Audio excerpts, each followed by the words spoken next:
Olá, meus irmãos, minhas irmãs, tudo bem com vocês? É com alegria que eu cumprimento a todos nesta linda oportunidade de estudarmos a Palavra de Deus. Antes dessas considerações, eu gostaria de convidá-los para uma palavra de oração. Santo Deus, muito obrigado pelo teu cuidado por nós, pelo teu amor, o teu carinho e por nos enviar a tua mensagem, sustentando a nossa fé de maneira maravilhosa. Capacita-nos, Senhor, a compreensão do tema que estudaremos agora. Abençoe-nos ao cumprimento do mesmo e principalmente ao exercício de nossa missão. Te suplicamos agradecidos essas bênçãos em nome de Jesus. Amém, Senhor. Olhando para as pessoas pelos olhos de Jesus. Um tema muito legal. O que temos relatado em Mateus 4,19, Jesus dizendo: "Vinde após mim e vos farei pescadores de homens." Interessante, né? Coincidentemente, estamos aqui numa região que tem muito peixe. É a região mais rica de peixe de toda a extensão do Lago Serra da Mesa. Um lago de 150 quilômetros de extensão. O ponto mais largo desse lago tem 12 quilômetros de largura. O ponto mais profundo, 170 metros de profundidade. Aqui mesmo no condomínio, ele chega entre 3 a 5 quilômetros de largura dentro do leito desse lago.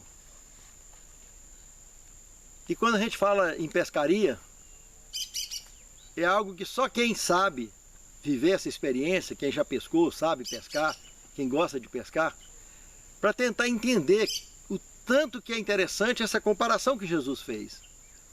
Aqueles apóstolos, eles pescavam para sobreviver. Mas com isso, eles tinham prazer no que fazia, porque pescar é gostoso, é um esporte maravilhoso. Além da carne do peixe ser muito saudável, que Jesus até depois da ressurreição comeu peixe assado com os apóstolos. Então eles não faziam só porque eles tinham que comer, eles tinham que sobreviver da pesca, mas porque eles gostavam de fato. E pescar é muito bom. As pessoas que se dão bem com a pescaria, então nem se fala. A hora que sai e volta bem sucedido, quer voltar de novo, se deixar, fica ali o dia inteirinho. É muito gostoso.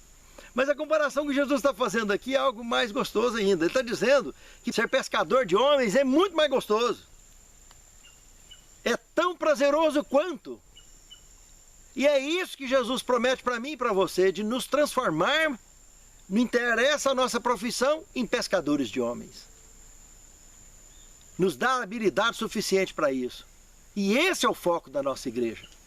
Esse, inclusive, é o foco que está sendo privado hoje, nessa crise da pandemia que nós estamos enfrentando na história do planeta Terra, desde novembro do ano de 2019.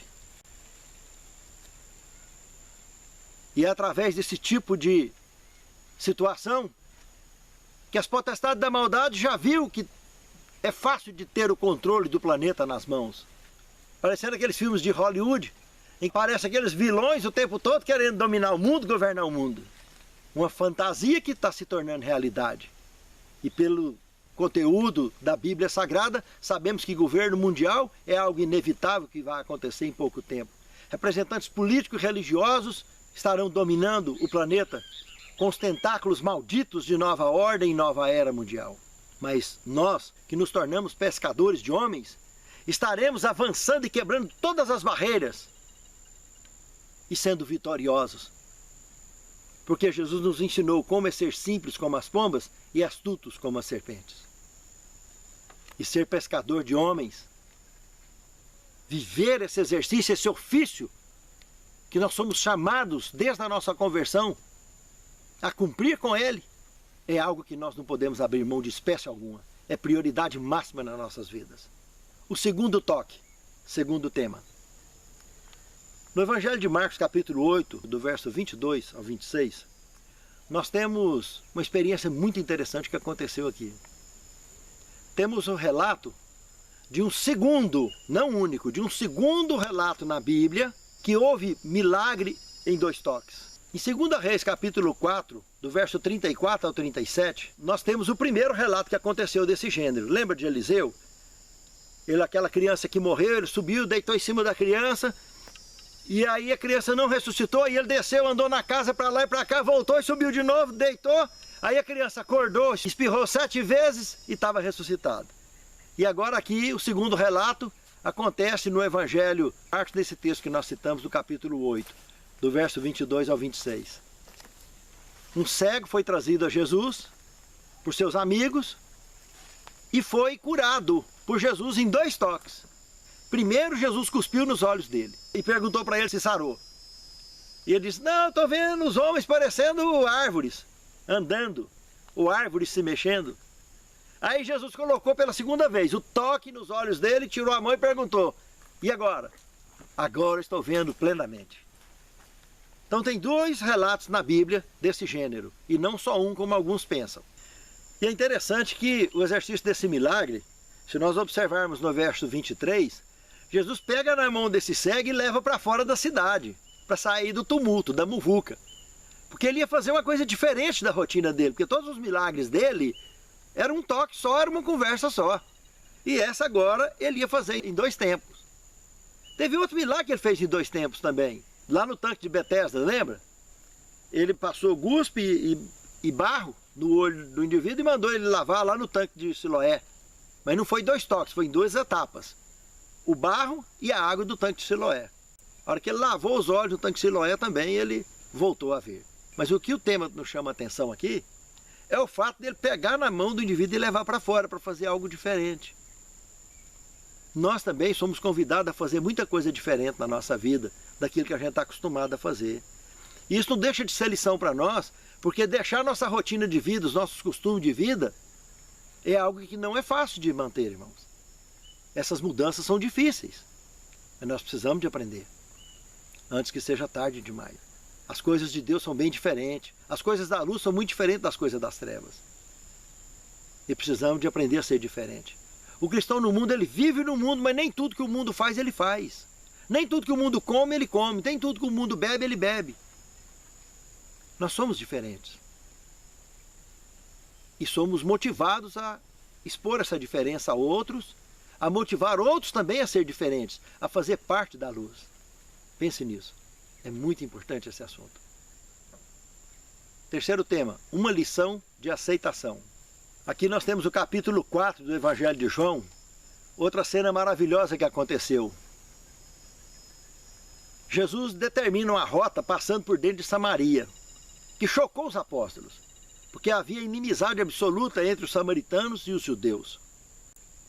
Os samaritanos, desde a morte de Salomão, quando houve a divisão do reino, Israel e Judá, Israel instituiu a capital em Samaria, com as 10 tribos, com Jeroboão, servo de Salomão. E no sul, em Jerusalém, ficou as 2 tribos, Benjamim e Judá, conhecida então agora como judeus. Ali começou uma inimizade entre esses 2 grupos. Quando chega nos dias de Babilônia, então, os samaritanos já haviam sido atacados por volta de 722 a.C. por Sargão II, e eles tinham sido dizimados sobre a face da terra. E os poucos que sobraram ficavam ali na região mesmo, mas totalmente quebrados. Quando, então, muito depois disso, Jerusalém foi atacada por Nabucodonosor e iniciou o cativeiro babilônico, após o momento em que os do cativeiro de Babilônia, após ter sido libertados, começaram a voltar para lá, esses samaritanos fizeram muito piseiro, muita fofoca, muita encrenca para impedir a reconstrução da cidade. E aí aumentou muito a inimizade entre judeus e samaritanos. E agora ali, nos dias de Cristo, então, estava feio essa inimizade. E Jesus decide atravessar no meio.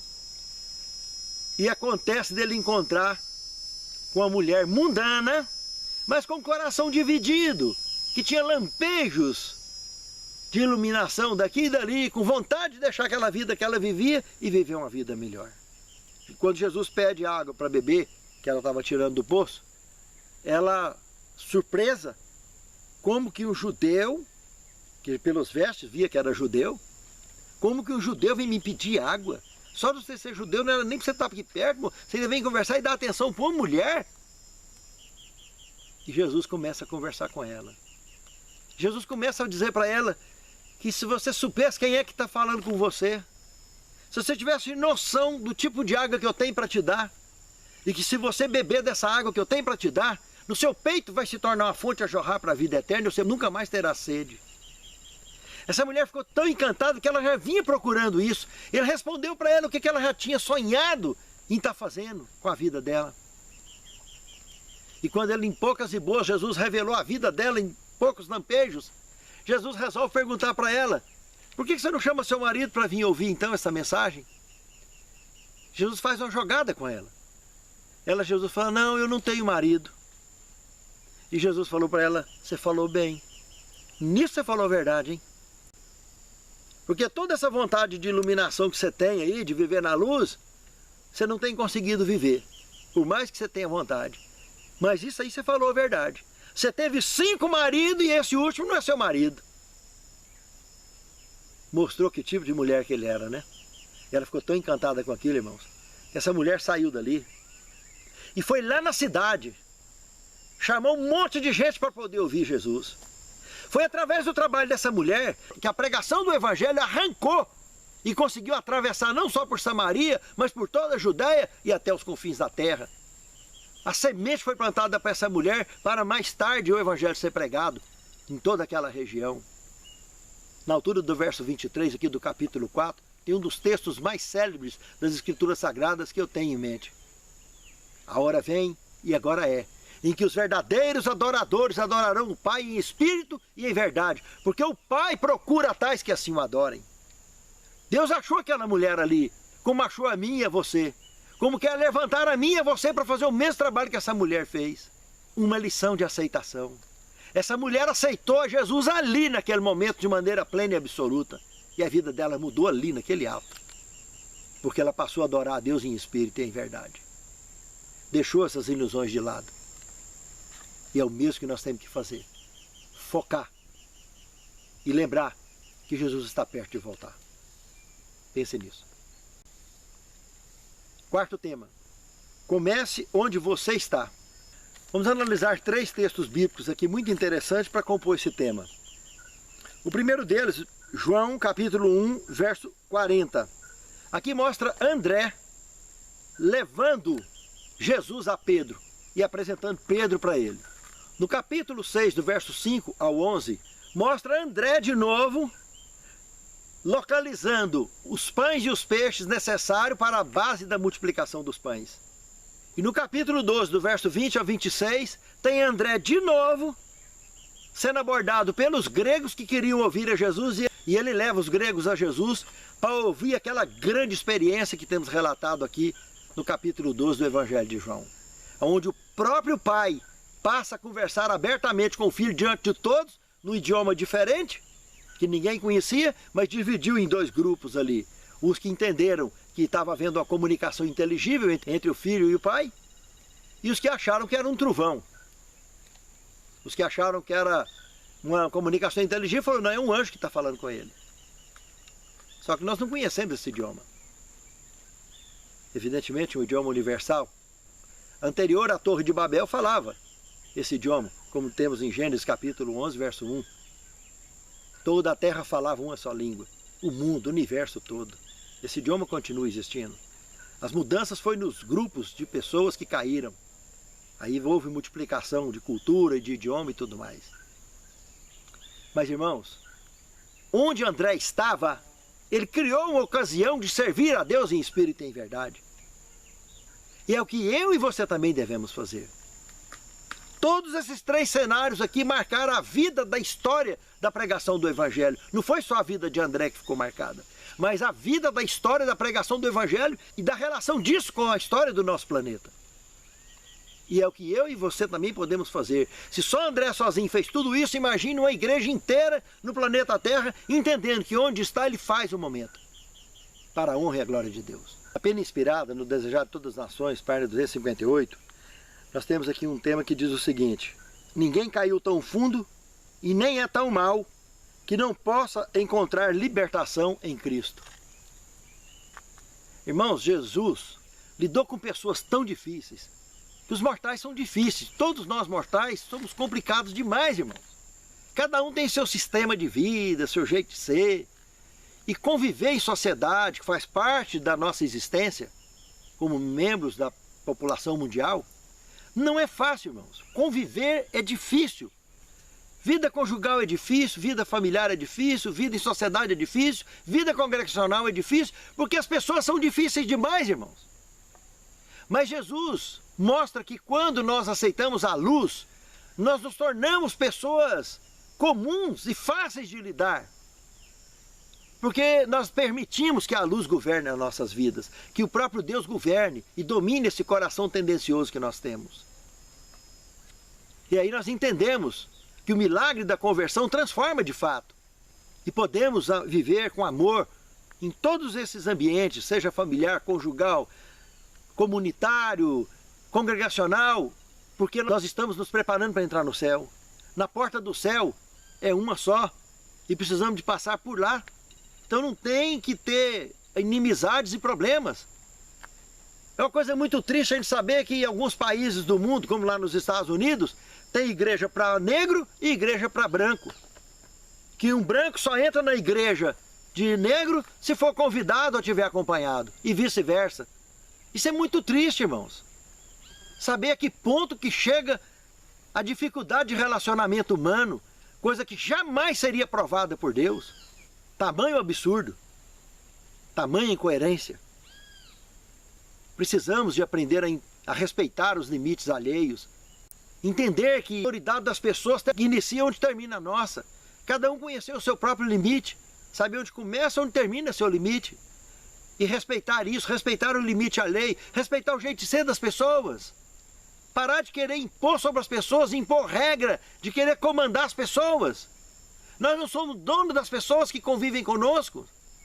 Precisamos aprender a conviver de maneira humilde, amorosa e respeitosa com o nosso semelhante. Só assim alcançaremos êxito no cumprimento de nossa missão. Pense nisso, é muito sério. Jesus lidou com pessoas difíceis de todo jeito, com mortais de todo tipo que vocês pensarem. E nós também lidamos. E não é fácil. Mesmo dentro da igreja, como tem pessoas difíceis, não é fácil. Independente da posição eclesiástica que ele ocupe. Independente. Seja ele presidente de campo, pastor distrital, ministerial, seja ele ancião, seja ele membro comum de igreja, como tem pessoas difíceis. E que no fundo se acham donos da igreja, donos das ovelhas. E traz problema sério para o avanço da causa de Deus. Seja a nível de congregação mundial, local, distrital, seja como for. É muito sério isso. E Deus quer ver a obra dele avançar. E para ela avançar, precisamos de aprender a lidar com pessoas difíceis. Nunca foi fácil. Em época nenhuma. Não é à toa que temos o relato de Cristo pregado na cruz do Calvário, entregue pelos líderes da igreja. Precisamos aprender a parar de crucificar os nossos irmãos, irmão. E de ser crucificados também. Mas os que forem crucificados, Jesus ensinou, tome a sua cruz e siga-me. Mas crucificar as pessoas vai tirar a gente do céu, irmãos. Não vale a pena perder o céu. Viver a eternidade é tudo de bom. E vão fazer parte de um mundo reformado, de um novo céu e de uma nova terra, onde habita a eternidade de fato e verdadeira justiça, amor e misericórdia. Sexto tema, percebendo oportunidades providenciais. Em Atos dos Apóstolos, capítulo 8, do verso 26 ao 38, nós temos um relato muito importante. Filipe conversa com um anjo, recebe a missão de encontrar com o eunuco. E de uma maneira incrível, extraordinária, ele sai de uma distância de mais de 40 quilômetros de distância e de forma instantânea ele aparece pouco atrás para a carruagem não perceber que ele tinha aparecido ali. Foi transladado vivo. Chega do lado da carruagem o eunuco, pelejando para entender o livro de Isaías. E Filipe já chega, pergunta o que ele estava estudando, ele falou que era o livro de profeta Isaías, mas não estava entendendo nada. Filipe explica, analisa tudo certinho, e conseguiu, com o poder do Espírito Santo, conduzir esse homem ao batismo, ali mesmo. E dali ele desaparece na frente desse indivíduo e aparece lá em Azoto. Longe, longe daquele lugar também. Irmãos, essas são as oportunidades providenciais. Você às vezes está dentro do ônibus viajando, está dentro do avião, E Deus quer te usar. Mas você está permitindo? Você quer ser usado por Deus de fato? Você está aproveitando as oportunidades para evangelizar e mostrar o caminho da salvação para o mundo ao seu redor? Do mesmo jeito que esses anjos apareceu aqui para Filipe, ele estará aparecendo para nós agora. Em pouco tempo eles estarão aqui surgindo entre nós e nos conduzindo em missões semelhantes, seja aqui dentro dessas regiões aqui do campo, seja na cidade, seja onde você estiver, onde tiver um servo de Deus, esses anjos estarão surgindo, aparecendo, nos protegendo e nos guiando nesse trabalho. Eles se unirão conosco nesse trabalho. Isso é bíblico, irmãos. Mas você está se permitindo? Isso começa agora. Pense nisso, amado irmão. Pense nisso, amada irmã. E sejamos usados como instrumentos vivos nas mãos de Deus. 7º tema. Onde estou? Mateus capítulo 7, verso 37 a 38, apresenta uma mensagem onde Cristo comenta que a seara é muito grande, mas que tem muito poucos lavradores, são poucos funcionários. E que nós devemos orar a Deus e suplicar a Deus que mande lavradores para essa seara. De cara, irmãos, nós estamos vendo aí que o problema não está na seara. A seara é perfeita. Deus está fazendo a parte dele. E lá no Calvário é suficiente para saber o tanto que ele fez. Amou o mundo de tal maneira que deu o seu único da espécie para resgatar a mim e você. E todos os que caíram um dia na história do universo. Mas onde nós estamos? Onde eu estou? Estamos nos dispondo a essa obra? A essa missão? Santo Deus, conduza-nos, Senhor, pelo teu amor e o teu poder, pela tua misericórdia, a sermos vitoriosos, entendermos onde estamos, em que período da história estamos vivendo e sermos conduzidos por ti urgentemente a cumprir com a missão que tu tem confiado a cada membro da tua igreja na face da terra. Santifica-nos na tua palavra, porque a tua palavra é a verdade. Encha-nos do poder do teu Santo Espírito, do conhecimento do teu reino e do foco necessário e inabalável de uma fé que não abra mão do cumprimento da missão. É o que te suplicamos agradecidos, em nome de Jesus. Amém, Senhor.